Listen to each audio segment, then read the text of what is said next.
Judiciary shakedown, interdiction for 4 top officials of the judiciary.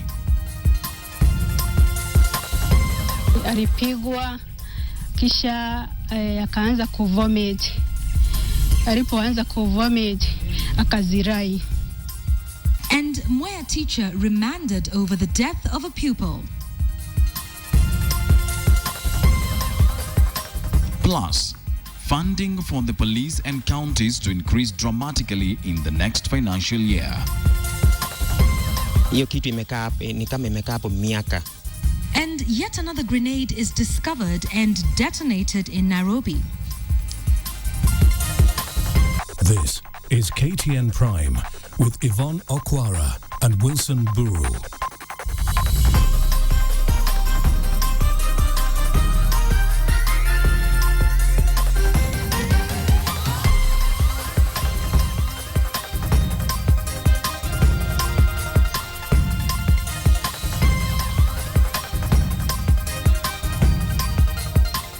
It is the most comprehensive bulletin in the country. This is most certainly KTN Prime. A very good evening and welcome. We're glad you took the time to join us this third day of April 2014.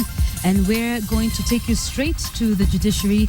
Deputy Chief Registrar Kakai Kissinger is among 4 officers interdicted by Chief Justice Dr. Willie Mutunga in order to pave way for investigations on graft and abuse of office. Kakai served briefly as the Chief Registrar in an acting capacity after former Chief Registrar Gladys Boss-Chalet was sacked by the Judicial Service Commission. Once again, the spotlight falls on Deputy Chief Registrar of the Judiciary, Kakai Kissinger, one of 4 people interdicted in the latest saga in the country's judiciary. The Judicial Service Commission has revealed that it began inquiries into actions undertaken by judicial staff last year. This after various bodies raised important questions, calling for an internal review of the judiciary's operations. The Judicial Service has now identified 4 critical areas that require further investigations and action, namely recruitment, promotion and remuneration of judicial staff, court construction, acquisition and leasing of physical infrastructure, acquisition and deployment of information communication technology, and procedures in the procurement of goods and services. In order for investigations to proceed unimpeded, Chief Justice Dr. Willie Mutunga has moved to interdict 4 officials. These are the Deputy Chief Registrar of the Judiciary, the Director Human Resource and Administration, the Director of Supply Chain Management, and the Director of Information Communication Technology.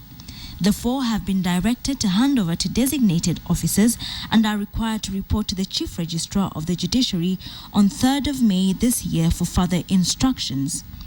Kakai Kissinger became the acting Chief Registrar of the Judiciary after the former Chief Registrar Gladys Boss-Chalet was sacked by the Judicial Service Commission. Ann Amadi was later appointed to the position of Chief Registrar, allowing Kissinger to resume his original duties. During her swearing-in, Mutunga admitted that the judiciary, like other arms of the government, had elements of corruption, which he challenged the new registrar to help tame. Questions, however, abound as to the fate of the 4 interdicted officials in the face of recent developments in the case filed by Chalet. An industrial court cleared the former Chief Registrar of any wrongdoing during her tenure in office. The court quashed the decision by the Judicial Service Commission to remove her from office. The judge further found that the former registrar was entitled to compensation. It remains to be seen which way the wind will blow for the 4 officials. Wilkison Abwa, KTN. Now, the proprietor of Roca Preparatory School, accused of caning a pupil to death, was arraigned in court today. This comes as the deceased's mother arrived in Mwea after receiving news of the tragic incident involving her only child. It has been hours of pain and misery for the late Martin Mashiri's mother. She, together with relatives, coming to terms with the sad reality. Although shaken, Mary Mushiri, who works in Nairobi, says that the last time she saw her only child, he was well. However, she recalls conversations in which Martin claimed the school's proprietor was too harsh. Martin alikuwa anatuambia huko kwa shule yake, we ukipatikana na makosa tu ufikishwe kwake, inakuanga vita baya. Yani akuangi na huruma wakati akifika wakati wa kupiga. Martin Mushiri is alleged to have been clobbered by James Karaoke, who's the school's proprietor, together with 6 other students for making noise in class. He collapsed after the beating, and on reaching hospital, he was pronounced dead. Thursday, Karaoke was arraigned at the Kerugoya High Court in Kirinyaga County, where his case was halted due to court procedures. According to Public Prosecution Counsel Eusebius Omori, a post-mortem exam has to be conducted on the deceased, followed by a psychiatric test on Karaoke to ascertain his mental state. It is after the 2 procedures that Karaoke will formally be charged. Meanwhile, Education Principal Secretary Belio Kipsang condemned the incident, saying that corporal punishment remains illegal. Both the Basic Education Act and the Children's Act outlaws corporal punishment, and I would want to assure all Kenyans that we shall implement these laws to the letter, and anybody who is found to be doing anything that is outside these particular laws will be dealt with, whether they are in private or public schools, because they are all guided by these particular laws. The incident at Rocker Preparatory has left many parents worried over their children's safety while in school. According to experts, teachers should be watchful when punishing students, as some penalties are detrimental to their well-being. Betty Kialo, KTN. Now, counties will receive an enhanced budget of 226 billion shillings for the 2014-2015 financial year. But the budget falls short of the 238 billion shillings demanded by governors. All this is revealed in the Division of Revenue Bill to be tabled in the National Assembly for debate. County governments may receive an enhanced budget if the Division of Revenue Bill is approved by the National Assembly. The bill that sets the ground for equitable sharing of revenue raised nationally has set aside 226 billion shillings for the devolved governments. This value estimated at 43% of the total national revenue. The national government is to receive the lion's share at 799.65 billion shillings. Governors are pushing for a 45% cut, up from 15% constitutionalized. As such, the county chiefs plotted to collect 7 million signatures to push for a constitutional amendment to increase counties' budgetary allocation. Despite the 226 billion shillings allocation to counties, the figure falls short of the 238 billion shillings governors have been agitating for. 217 billion shillings is to be shared equitably across the 47 counties, meaning each county is to receive an estimate of 4 billion shillings. 3.65 billion shillings is to be injected towards rural electrification, while 3.74 billion shillings will go to level 5 hospitals in the counties, and 1.4 billion shillings to be injected to youth polytechnics. In the last financial year, after a back and forth with governors, the state ceded ground devolving 210 billion shillings, an amount capped at 32% of the total national revenue. In the 1 trillion 2014-2015 budget, the national government has prioritized its national interests.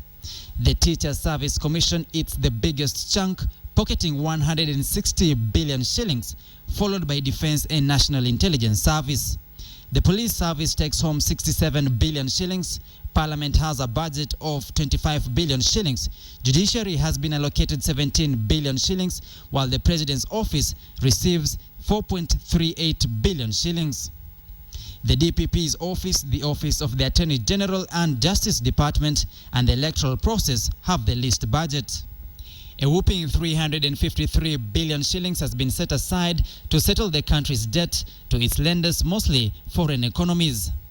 Where the allocations ideally are pegged on costing of each government function, it is government's admission that the allocation is somewhat a blank check, as the costing has not yet been done to determine the actual allocation to the counties. The Auditor General's report has wrapped some counties for wastage of public resources. Samugina, KTN. Well, in light of that story, we are asking tonight, do you support the increase in allocation of funds to the county governments? Do you support the increase in allocation of funds to the county governments? Governor's still not happy, but this may be a little bit more. What do you think about this? Please send us your thoughts to the number 22155. Start with a yes or no, followed by a brief comment. Also, leave us your name and your location. We'd love to know where you are watching us from. And on Twitter, you know the drill by now, at KTN Kenya, at Yvonne Okwara, and at Wilson_Mburu. And we will be sampling your views throughout this live newscast. Well, the Devolution conference is ongoing in Kwale at the coast, and our senior coast reporter Ferdinand Omondi is on hand to give us the latest. A very good evening to you, Ferdinand. You're looking okay. How are you doing tonight? Fine, thank you. I am doing very okay. It's a very cool breeze coming in from the Indian Ocean here in the South Coast at Leisure Lodge. The second day of the Devolution conference went on pretty well, because in as much as the president did not show up, the deputy president did not show up, the chairman of the Council of Governors, Isaac Ruto, tried to downplay that and say that they had the apologies and wished the conveners well. But this was received with a lot of sarcasm and some very sarcastic claps from the audience. They did not take it with really a lot of belief, particularly considering that even the Devolution Cabinet Secretary also gave it a wide berth, and which was a bit disappointing, for at least for the people here, in terms of the representation they expected from the executive. Nevertheless, the discussions centered a lot on the issue of financing, capacity building, and generally what people to expect. And towards that matter, I am now joined by Bungoma Governor Ken Lusaka, who is supposed to give us a bit about what happened just welcome. Thank you for making time. Today we had a day-long discussion, and first of all, I need to ask you, what did you make about the absence of the executive? The deputy president was the president, deputy, and even the cabinet secretary, and a lot of the people, including the Senate, they did not attend. I think this was a historic day, and we had planned together that it will be an all-inclusive conference, but we understand the head of state is out of the country. The deputy may have also been quite busy with other engagements, but we had expected that at least some members of the national government will come, so that we are together. We look at the challenges that we are facing together and what has happened. So we're really wondering what exactly happened, but we hope that this will not signal that we are not going to work together, because I think it's very important that we walk this journey together, and therefore it's very, very important that after this conference maybe we find out exactly what happened, so that, because it's important that we have to move together. Yes, and nevertheless there was a very lively discussion in there, and a lot of factors were discussed. What do you think was the most taking point from the various options of discourse that you had today? What really struck you most from those who attended? What struck me today is the resolve and what is happening at the grassroots, because obviously, like when we looked at the DVDs and the CDs that have been taken, especially in the field by the CRA, you realize that there's a lot that is going on. You know, we saw roads being constructed, we saw health centers being facilitated with medicine, drugs, we saw ambulances being flagged off by the various governors. Therefore, that really struck me that a lot is beginning to happen on the ground, that the Mwananchi is beginning to realize the fruits of devolution.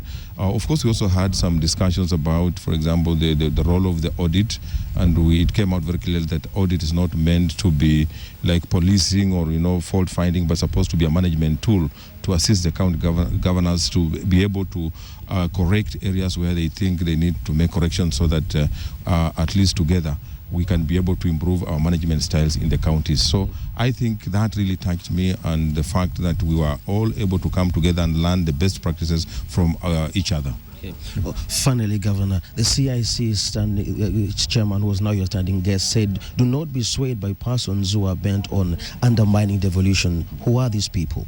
I think what he meant is The signals, sometimes you look at things that happen and you ask yourself, is this deliberate? Is this meant to derail us? I think the point that he was emphasizing is that let's not play into the hands of maybe those who may not want devolution to succeed, because of course we have a few people who are centrists, people who still believe in centralized power, and therefore when governors do certain things, it's likely to be hyped, it's likely to be picked and taken around to show like devolution is not succeeding. Or, you create a situation like when Moses was liberating the Israelites, where he said, the Israelites complained and said we were better off when we were in Egypt. So maybe we don't want to create a situation where people start feeling maybe we should go back to the centralized kind of system. So I think the point he was making is that let us be careful so that we don't fall into that trap, because it's obvious that not everybody may be happy with the way the devolution is going. Thanks. Governor Ken Lusaka, thank you much for making time in as much as it was very brief. That is the Governor of Bungoma, Ken Lusaka. And to take this discussion further forward tonight, we have Jeff Koinange live right here at the Leisure Lodge, and he will be speaking to the Chairman of Governors Council, Isaac Ruto, as well as touching on matter security here in the course, and that was activist Hussein Khalid. Remember, tomorrow is the last day of the convention, and KTN will be live to cover those proceedings as well. For tonight, I'll leave you with that. My name is Ferdinand Mundi. Back to you, Wilson Mboro. Well, thank you very much, Ferdinand, and let's take with matters devolution. And it's no secret that the process of devolution has been bedeviled with challenges. There is an open supremacy battle between governors and senators, together with allegations of cash strains which are supposedly intended to kill devolution. President Uhuru Kenyatta and his deputy William Ruto have said the process requires time to work. But what lessons on devolution can the current government learn from the first government?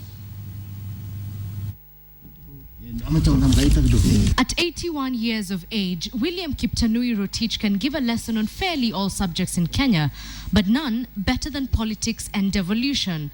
Rotich served as one of the first African political leaders in the country as a senator in Baringo between 1963 and 1966. The president did not want it, so he wanted to delay it to make it come another time so that they can change the constitution.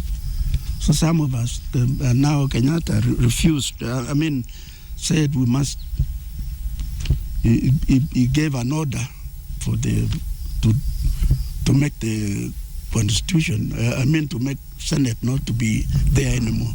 Current day devolution has been plagued by problems of its own. Allocation of funds has been a major concern, and the ongoing supremacy battles not just between governors and senators, but the devolution of roles between national government and county governments. How can we have a governor and also you have a president? Does it make sense? How can you have an executive council called Senate and also have a local council claiming to be independent? You have to be sensible. But beyond the constitutional roles, Otienda believes the individuals elected in these posts are themselves focused on non-issues. To become governors like the British ones, dictators. A constitution is a constitution. And so long as you are working under that constitution, you allow the constitution to work. But now these people, they do not want, they make the constitution very difficult to be put in practice. The two veterans say that unlike the current debate, devolution debates in 1963 were centered on development and not necessarily political competitions. Edith Kimani, KTN.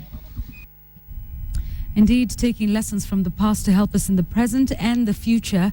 And speaking of what's coming in the future, in just about 45 minutes from now, Jeff Koinange Live will be coming to you from Kwale, and he's there. And Jeff, what do we expect from your show tonight?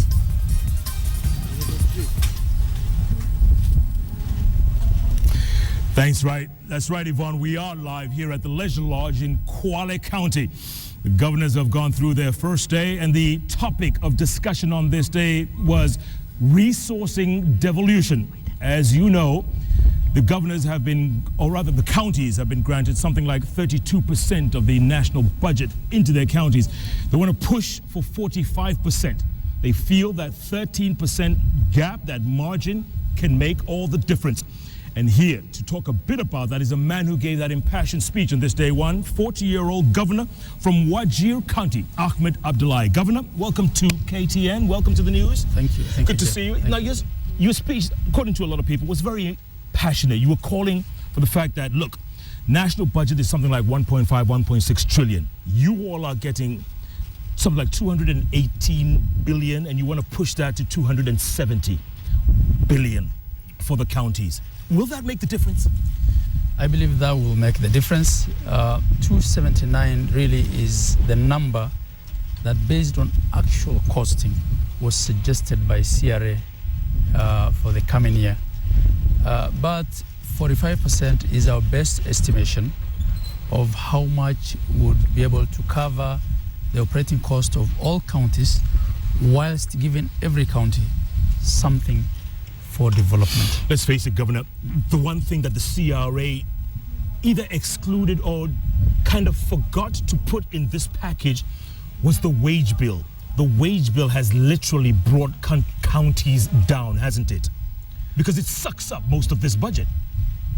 Yes and no. Yes, for counties that inherited a huge operating expenditure book. But there are two sides to the argument. Those that are complaining of a bloated workforce and a huge wage bill are those that ordinarily are seen to be doing well in the way we run counties in Kenya. And those that are seen to be having reasonable wage book or operating cost are the peripheral counties, the marginalized, that do not have any tangible development to show for the last 50 years. They have no roads, they have no water, they have no healthcare. They actually are employing people now, which would further increase the national wage bill. If, for instance, there are no doctors in Wajir or Marsabit, in some constituency like North Hor, it doesn't really mean they're doing well. It actually means that the level of service they're enjoying is way, way below. But bottom line, Governor, counties like Nairobi, Kiambu, Nyeri, they're using most of their budgets to pay salaries, and they are left with little for development. Yes. Isn't that what's happening? The counties that ordinarily were seen to be ahead are actually reeling from that bloated workforce, partly because of a number of reasons. One, maybe we didn't do enough to open up the country and rationalize the posting of staff across the board. Two, it's where everyone wants to work. So it's that much harder for a doctor to accept to be posted in Shey Mandera or Wajir than it is to be posted in Kiambu. And this is why the constitutional formula for horizontal allocation of revenues across the counties took into account all these things. It took into account population, it took into account geographical spread, it took into account poverty index, and the idea was that there is equity in the way the finances are spread. But what we are saying, rather than change the formula, because if you change the formula, you will be disadvantaged those that have been disadvantaged for all these years. Bottom line, Governor, bottom line. A lot of viewers are asking, and a lot of Kenyans want to know, 1 year later, has devolution worked? Very much so. And it has worked everywhere, including in Nairobi and in Kiambu, and also in places that had not seen development all these years. There was a video based on actual interviews of participants from many counties on the ground by CRA, which we didn't quite know was happening in our counties. And everyone was saying, yes, we're seeing this for the first time. The governor of Kiambu was at the podium today saying there are places in Kiambu that for the first time roads were opened up this year. Governor, we're going to have to leave it at that. I know you guys have a busy schedule. There's a party going on downstairs. I know you've been invited to. Yeah. And you have day 2 tomorrow. Bottom line, the train has left the station. The train has left the station. But as we celebrate the milestone, I want to tell Kenyans that this is not about governors celebrating. Everyone had a role in this. We appreciate that national government and the president expedited himself the transfer of functions. We also appreciate the role that the National Treasury played in releasing the finances, Ministry of Devolution, and even Senate and members of the National Assembly in passing the division of revenue and allocation of revenue. This is for all of us. It's not for governors. It's for Wanjiku. It's for everyone in Kenya. Good one. Thank you, Governor. Good to see you. 40-year-old governor from Wajir County. He's also the chairman of the Finance Committee of the Council of Governors, Ahmed Abdullahi. Wilson, Yvonne, you heard the bottom line. The train of devolution has left the station. No one can stop it now. Coming up on Jeff Kananga Live, we'll have the chairman of the Council of Governors, the governor from Bomet County, Isaac Ruto, to talk about the two-day event and 1 year later with the governorship. Back to you all in the studios in Nairobi. All right, thank you, Jeff. And it'll be interesting to see what Isaac Ruto, the chair of the Governor's Council, has to say about the proposal to increase fundings to the county. So do stay tuned to Jeff Koinange Live right after this live newscast. Let's move away from that into matter security. Police from the CID's bomb disposal unit this morning detonated an explosive device at Nairobi's Adams Arcade on Ngong Road. The device was discovered behind Nairobi Women's Hospital. The police were alerted about it by the owner of the apartment in which it was found. He said his workers unearthed the grenade as they prepared a garden for landscaping. A neighbor who saw the device said the grenade appeared rusty but still had its pin intact. Police officers secured it in a bucket full of soil and took it to Kilimani Police Station for safe destruction. The head of the bomb disposal unit, Eliud Langat, later confirmed that the device was a live grenade, saying it was an old model that was, however, potentially deadly. Hiyo kitu si kitu ya kuwekwa leo. Hiyo kitu imekaa ni kama imekaa hapo miaka si ya saa hii. Kwa hiyo kitu imekaa kama grenade. Now let's go to the courts now, where embattled Migori Governor Okoth Obado has been given a temporary reprieve by the Supreme Court after Justice Mohammed Warsame granted him conservatory orders, keeping him in office until next week. Also from the courts, those who lost their homes during the demolitions in Syokimau protested the loss of their case file, which forced their case to be adjourned for the third time. Winnie Kamau reports. Migori Governor Okoth Obado has secured orders from the Supreme Court stopping the IEBC from conducting any election to replace him till his case is heard. The embattled governor is contesting the Court of Appeal's decision in Kisumu nullifying his election. Obado claims the appellate court violated the constitution by delving into issues that had not been raised in court. Justice Mohammed Ibrahim certified the case as urgent. Elsewhere, a couple was today charged with being in possession of 2 hand grenades and committing acts of terrorism. The two, Hassan Mahati and Fardosa Mohammed Abdi, are alleged to be members of the terror group Al-Shabaab. The couple were arrested at Madina Apartments in Isili, Section 7 in Nairobi.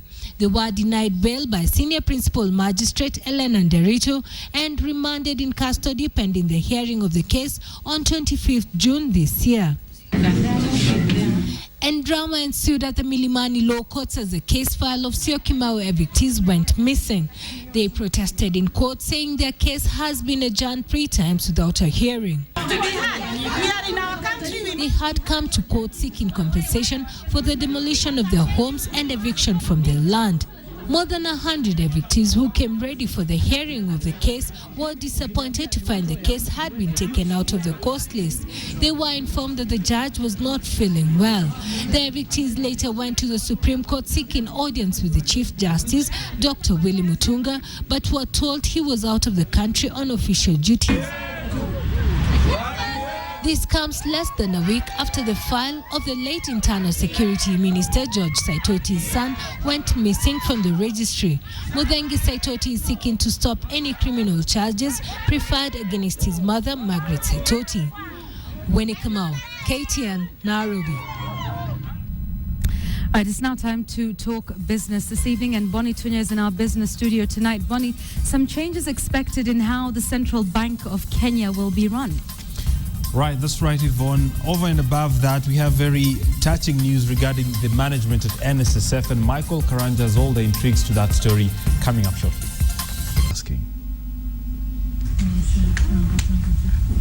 67 applications, 13 shortlisted candidates, and 4 days of back-to-back interviews saw Richard Langat emerge as the best candidate to fill the position of managing trustee at the National Social Security Fund. Langat has for the past 6 months been the acting trustee following the acrimonious dismissal of Tom Odongo last year. Interestingly, the announcement was made at the end of the interview process on Thursday, 3:30 p.m. He is the first CEO that was appointed by the board. So this is history in the making. The first parastatal also to appoint a CEO through the board process only. Langat takes over the management of NSSF at a time it has been dogged with controversy over shoddy deals. Over 10 billion shillings worth of members' savings have been lost, including payments made for non-existing assets and contracts. NSSF is, however, struggling to shed off its old image as it seeks the confidence from the estimated 2.5 million members who now have to part with larger portions of their income to savings with the enactment of the new legislation. Mr. Langat has a lot of things on his plate. With the help of this board, we hope to transform NSSF into the giant that the Kenyan people expect it to be. Despite rifts in the board, the chairman says the decision to confirm Langat had received input from all members, including KOTU and the Kenya Federation of Employers. Michael Karanja, KTN Business. African leaders must accelerate reforms that will encourage more private sector investment in infrastructure projects. This is according to President Uhuru Kenyatta, and he says it will help speed up development in the continent. Speaking at the AU Africa Summit in Brussels, Belgium, President Kenyatta cited Kenya's case of public-private partnerships, popularly known as the Triple P, as an example of his government's resolve to engage the private sector in development activities. President Kenyatta also urged the government to embrace the Ethos of Africa 50 Fund, an initiative of the African Development Bank that was endorsed by African leaders to address the inadequacy of resources for infrastructure development in the continent.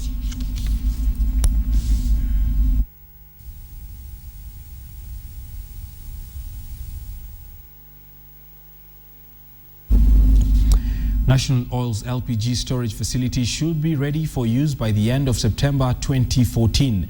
This is the oil marketing firm says will go a long way in easing current pressures on cooking gas. Here's KTN's Philip Keitani.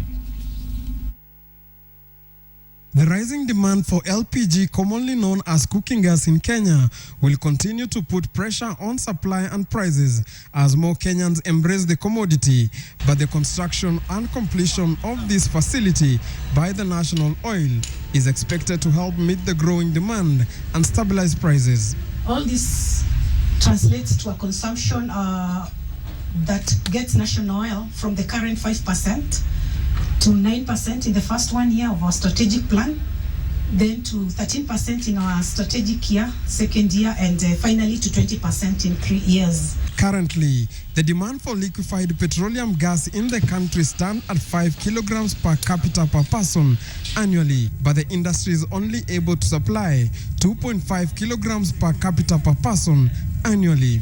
To complement it, we have other facilities in the country. We have one at Eldoret to cater for the North Rift. We have another one in Kisumu to cater for the Western region. And we have another one in Thika to cater for the Mount Kenya region. The project is now at a 51% completion stage and is expected to be commissioned in June 2014 while creating 20 new jobs. The plant is expected to cost National Oil 420 million shillings. This will see us manage to actually get people who are using charcoal and kerosene into using the safer and greener energy, and that is LPG. But even as the National Oil announced the good news, trouble is brewing in the sector as a clearinghouse for cylinders meant to make cooking gas more affordable has run into headwinds following 100 million debt inflicted by Quality Gas Limited and Pan-African Petroleum Limited, which have opted to pull out from a scheme known as the Cylinder Exchange Pool. The construction of this facility by the National Oil is expected to bring down the cost of LPG in the country and help stabilize the prices, which have been too high for the common mwananchi. Philip Keitani, KTN, Nairobi. The National Treasury has released the Central Bank of Kenya Bill 2014 for public comments. The bill, which is expected to be presented in Parliament in the coming months, outlines the operations of the bank as guided by Kenya's Constitution of 2010. The changes in the bill will see a significant change in the management of the Central Bank of Kenya going forward. This will see the governor of the bank operate as the chief executive officer, answerable to a board of directors. Additionally, if approved by Parliament, the governor shall have 2 deputies apart from serving a 6-month non-renewable term in 2012. Right in the year 2012, Parliament made the piecemeal changes to the Central Bank of Kenya Act that, for the first time since inception in 1963, saw the creation of a position of the chairman of the bank. Treasury will be accepting comments on the bill until 30th of April 2014. Right, with those changes expected, let's now take a look at how the markets closed today with a look at the financial market review coming up next.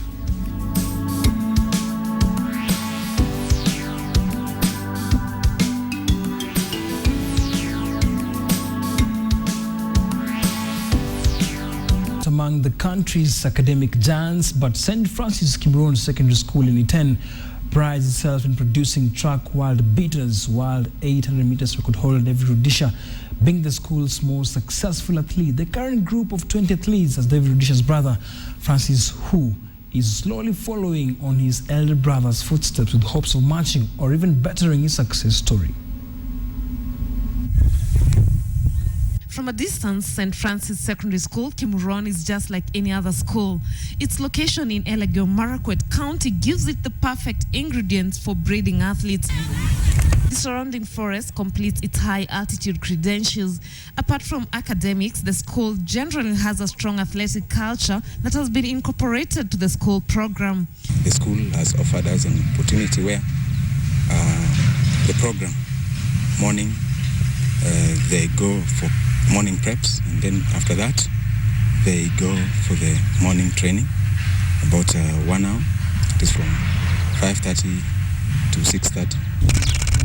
Despite its minimum training facilities, the school has succeeded in producing tracksters who have helped establish a more positive attitude towards athletics amongst talented students. In its current group of athletes is Francis Rudisha, a younger brother to 800 meters world record holder David Rudisha, who surprisingly seems to be following on his elder brother's athletic progression.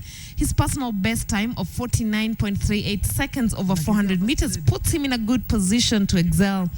I started running in 2012 when I was in class 8. I was participated by my elder brother, that's David Rudisha, and told me that you are also able of running. The name Rudisha already carries in itself a lot of weight and expectations, thus exerting a lot of pressure on the shoulders of the young Rudisha, but he believes in his abilities. A teacher can teach a person and to become even greater than that teacher. Because also I'm receiving advice from the record holder, that is David Rudisha. I also expect to do even better than him. Francis has also been lucky to attend training camps at St. Patrick's Boys Iten over the holidays, where he has had stints with coach brother Colm O'Connell, the elder Rudisha's coach. Maybe pushing him a little bit, wondering, are you going to be like David? How good are you going to be? Are you going to follow in his footsteps? So at times I'm sure he feels a lot of pressure on him to start performing. But on our side, as the coaches and in his school, we are trying to just be patient with him. As the whole world wait in earnest on what will become of Francis Rudisha, St. Francis Secondary School hopes he will soon join the list of their success stories. Lynn Washira, KTN Sports Today. The national men's sitting volleyball team will be seeking their 3rd straight qualification to the World Championships next week in Morocco, where the qualifier will be staged. Financial constraints, however, remains the team's major hurdle, but the dream of bagging a World Championship slot is still on course. After qualifying for the World Championship in 2010 and 2011, Kenya was not represented at the global event then due to lack of funding. The future is bright for the national sitting volleyball men's team after they overcame that hurdle. The team has been sharpening their skill in preparation for this year's edition that will be staged in Morocco. Tiketi tumeshapata, Saa hii tuko kambini, sasa ni siku 10 tumekaa, ambaye sasa tunatarajia ushindi tu peke yake. I can assure Kenyans we are going out there and we are bringing up the qualifying standards. Juma Aluhu named his final traveling squad, which will be captained by experienced Caleb Odio. Polycarp Mboya, Samson Joroge and James Mangerele will be highly relied upon for their offensive prowess, while Wilson Osumba, Tobias Oteno and Itaken Timoi being vital on the team's defense. Anthony Manyara, Dennis Muga, Paul Muriuki and Vitali Zowako will also be traveling to Morocco. Also on the traveling list of players is Igomere County Ward representative Andrew Mwende, whose spiking tactics reign vital for Team Kenya. Tuko na attackers wazuri sana. Hiyo ndio weapon yetu kubwa. Tuko na watu wale wanapika mpira vile inatakana. The team has however not featured in any friendly matches, something that might have a negative impact on the players' endeavors. Kidogo kocha amejaribu kutukazia kwa sababu ametuletea zile video za wachezaji wa nje, angalau tumeona vile wanacheza. Team Kenya will depart on April 6 for the World Championship qualifiers that serves off on the 9th to 13th in Morocco.